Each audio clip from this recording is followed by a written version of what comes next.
Screen பிளேல படம் first ஹாஃப்ல லைட்டா தடுமாறுற மாரி தான் தெரிஞ்சது. ஹீரோவோட கேரக்டர பில்டப் பண்றதுக்காகவே கொஞ்சம் நேரம் எடுத்துக்கிட்ட மாரி தெரிஞ்சது. அது லைட்டா போர் அடிக்கிற மாரியுமே தெரிஞ்சது. மெயின் கதைக்குள்ள வந்ததுக்கப்புறம் தான் படம் கொஞ்சம் வேகம் எடுக்குதுன்னே சொல்லலாம். செகண்ட் ஹாஃப்ல படம் இன்னும் கொஞ்சம் நல்லா இருந்ததுன்னே சொல்லலாம். ஏன்னா, அதில வர்ற விசாரணை காட்சிகளா இருக்கட்டும், அதில வர்ற சின்ன சின்ன ட்விஸ்ட்டுகள் எல்லாமே கொஞ்சம் ரசிக்கிற மாரியும் இருந்தது. ஒரு சில ட்விஸ்ட்டுகள் வந்து நம்ம எதிர்பார்க்காத மாரியுமே இருந்தது.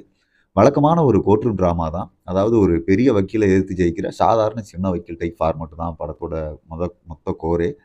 பல இடங்கள்ல பல படங்களோட டெம்ப்ளேட் ஸ்டோரி மாரியே இருந்தாலும், இந்த படத்தையும் கொஞ்சம் ரசிக்க முடிஞ்சதுன்னே சொல்லலாம். ரைட்டிங்ல இன்னும் கொஞ்சம் கவனம் செலுத்தியிருந்தாங்க அப்படின்னா, ரீசென்ட்டா வந்த தெலுங்குல பிளாக் பஸ்டர் அடிச்ச கோர்ட் படம் அளவுக்கு இந்த படமுமே இன்னமும் நல்லா இருந்திருக்கும்னு சொல்லலாம். இப்பவும் படம் மோசமெல்லாம் இல்ல. குடும்பத்தோட பார்க்கறதுக்கு ஏத்த ஒரு நல்ல படம் தான்.